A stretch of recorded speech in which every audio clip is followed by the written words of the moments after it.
Y decía Carlos,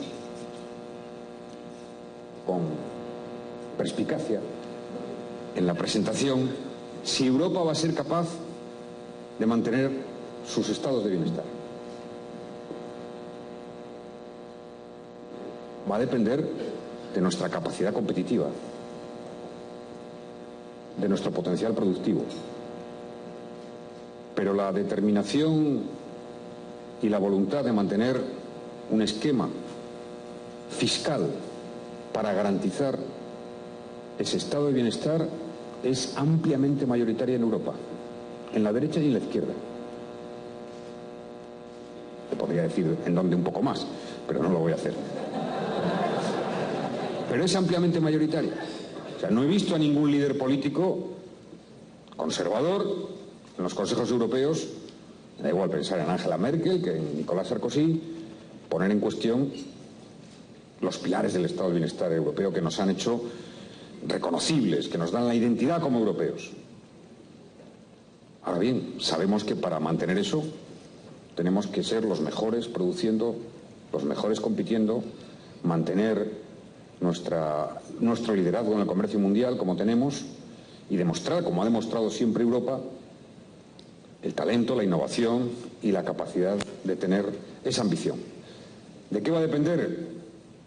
De dos cosas. Uno, de que avancemos hacia la unidad europea. Una parte de los problemas que hemos vivido en esta dura crisis que padecemos y a la que ahora haré un comentario, es que se pone a prueba cada día hasta qué punto Europa quiere unirse e integrarse. Y somos 27 naciones con 27 banderas, 27 lenguas, 25 lenguas, y en la zona euro 17 países. Si le ponemos la perspectiva del tiempo, de la historia, esto se ha logrado en apenas 3 décadas en Europa. Y por tanto, aún tenemos, por supuesto, mucha capacidad para profundizar en esa integración. Y en segundo lugar, junto a la Unión Europea, a la mayor unidad europea, tenemos que renovar una parte de los países nuestro modelo productivo. Y esto cada cierto tiempo lo tienen que hacer todos los países. Mi país lo tiene que hacer, está empeñado en ello.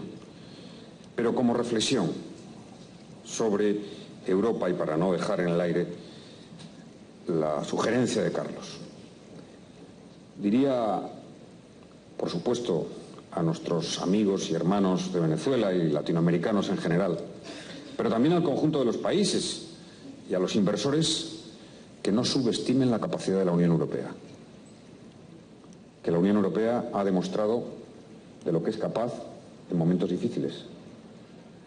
Y con la voluntad política suficiente sabrá superar esta difícil crisis de deuda que ha afectado a la propia actividad económica, remontar y seguir marcando pautas, como ha marcado pautas en lo que es la integración económica, creando un mercado común, una moneda común, o en el modelo llamado Estado de Bienestar. Son pautas europeas que de una u otra manera todas las regiones, todos los continentes del mundo las quieren llevar a la práctica. Integración, unidad, apertura de mercados, crecimiento con la innovación y un Estado social poderoso. Por tanto, no subestimar el potencial europeo. Una Europa que, en efecto, vive una crisis difícil. Y mi país vive una crisis difícil. Una crisis que, como ustedes saben, tiene un origen. El origen es la crisis financiera, que arrancó en 2007, que tuvo su momento más duro en 2008, con la caída del gigante Lehman Brothers, y que tiene una causa bastante evidente, y es la excesiva financiarización de la economía.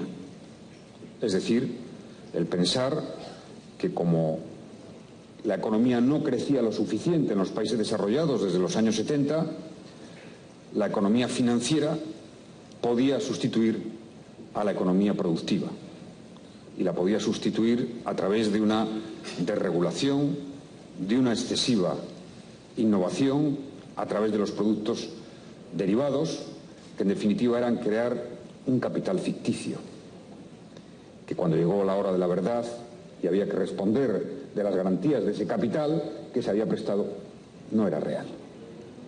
Eso es la crisis financiera, es decir, una parte de la banca, afortunadamente no en Latinoamérica, una parte de la banca no comercial que jugó a esto, una parte de la banca sin depositarios, sin depósitos, que jugó de esta manera. Como la mitad de los productos, aproximadamente la mitad de los productos subprime o productos dañados generados en Norteamérica estaban en la banca europea, el impacto fue muy serio en las entidades financieras europeas. De ahí una crisis económica, de ahí el rescate y de ahí, que es sin duda alguna la consecuencia final de la grave crisis de la deuda, un cierre de los mercados interbancarios, dificultad enorme de que los bancos presten a sus bancos, a otros bancos, y como ustedes bien saben, que son todos emprendedores y empresarios, sin financiación y sin crédito la economía se paraliza.